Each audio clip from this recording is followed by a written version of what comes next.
یہی 27ویں شب تھی، یہی رجب کا مہینہ تھا۔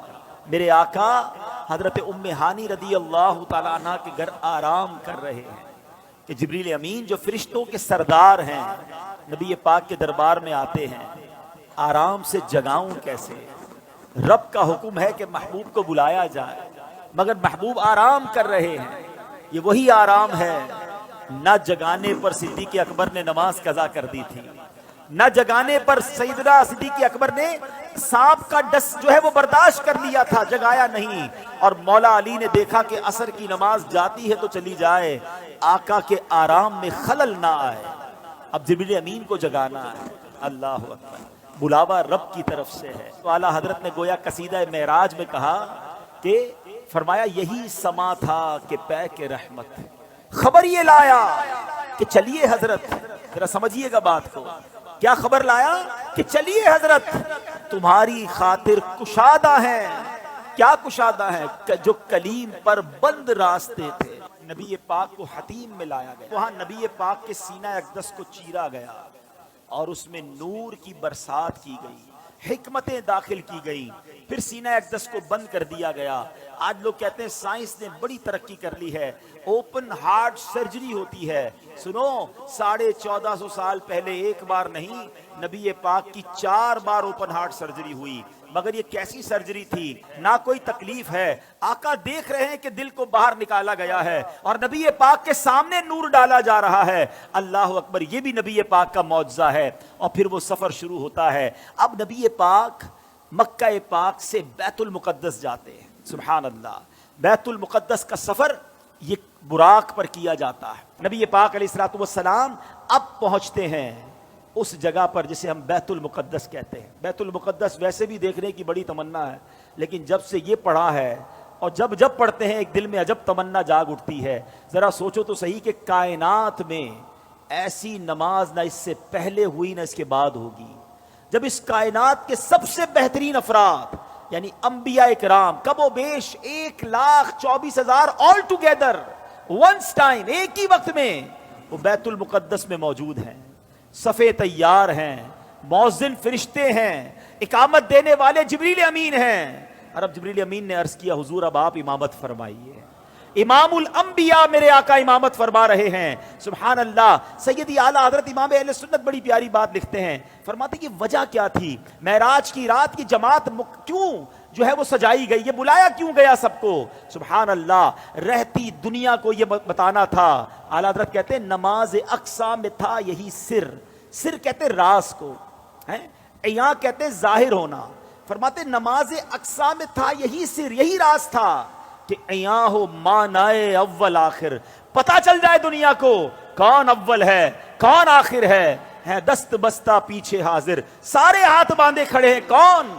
جو سلطنت آگے کر گئے تھے۔ اقصا میں سواری جب پہنچی، اقصا میں سواری جب پہنچی، جبریل نے بڑھ کے کہی تکبیر۔ اقصا میں سواری جب پہنچی، جبریل نے بڑھ کے پڑھی تکبیر۔ نبیوں کی امامت اب بڑھ کر سلطان جہاں فرماتے ہیں، اللہ اللہ کہو، اللہ اللہ اللہ اللہ اللہ اللہ کہو، اللہ اللہ۔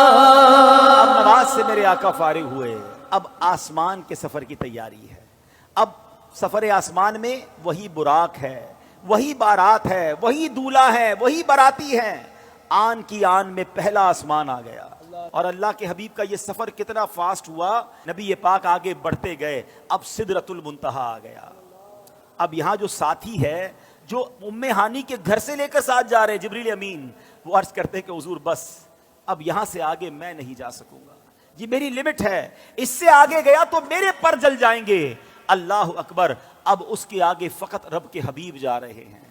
یہ وہ مقام ہے کہ جبریل امین بھی پیچھے رہ گئے۔ اللہ اکبر، اب جناب نبی پاک علیہ الصلوۃ والسلام جب آگے جاتے ہیں، جبریل ٹھہر کر سدرا پر بولے جو بڑے ہم ایک قدم، جل جائیں گے سارے بالوں پر، اب ہم تو یہیں رہ جاتے ہیں. جبریل ٹھہر کر سدرا پر بولے جو بڑے ہم ایک قدم جل جائیں گے سارے بالوں پر، اب ہم تو یہی رہ جاتے ہیں. اللہ اللہ کہو، اللہ اللہ اللہ اللہ اللہ اللہ کہو، اللہ اللہ. نبی پاک کا جو اگلا سفر ہے نا، اس کے بارے میں کوئی کچھ نہیں بتا سکتا کہ وہاں کیا ہوا، کتنی دیر دیدار ہوا، اللہ نے اپنے حبیب کو کیا دیا، حبیب پاک نے کیا لیا.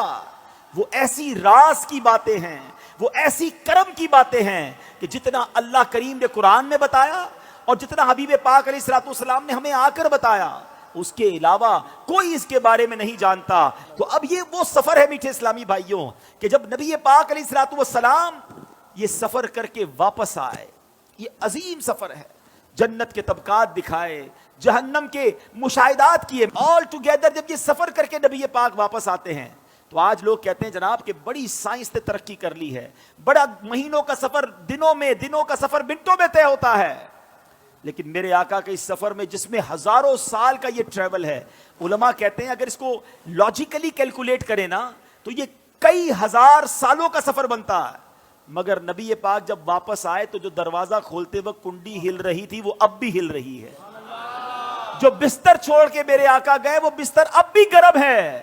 آقا نے وضو کیا تھا، ہم وضو کرتے زمین پر پانی بہتا ہے، راوی لکھتے نبی پاک آئے وہ پانی ابھی بھی بہ رہا تھا. تو ہو سکتا ہے آج کا یہ ماڈرن دور کوئی ماڈرن نوجوان آ کر کہے، سائنسدان آ کر کہے کہ جناب اب تو سائنس نے اتنی ترقی کر لی، تمہارے نبی تو اونٹوں اور گھوڑوں پر سفر کرتے تھے، آج ہم جناب چاند پر پہنچ گئے، مریخ پر پہنچ گئے، بڑا راکٹوں کا زمانہ آ گیا ہے، سپر سونک ایئر کرافٹ بن رہے ہیں، آواز کی رفتار سے زیادہ تیز طیارے بن گئے. بتاؤ کیا اسلام میں تمہارے نبی کے پاس کوئی ایسا معجزہ ہے جو آج کی سائنس کو جواب دے سکے؟ اللہ اکبر. سنو تو صحیح، ہزاروں سال کا سفر کر کے میرے آقا آتے ہیں اور کنڈی ابھی ہل رہی ہے.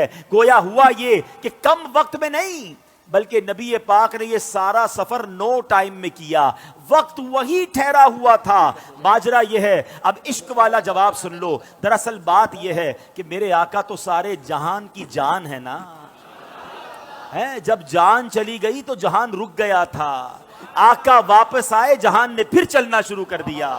اعلیٰ حضرت کہتے ہیں نا، وہ جو نہ تھے تو کچھ نہ تھا، وہ جو نہ ہو تو کچھ نہ ہو، جان ہے وہ جہان کی، جان ہے تو جہان ہے.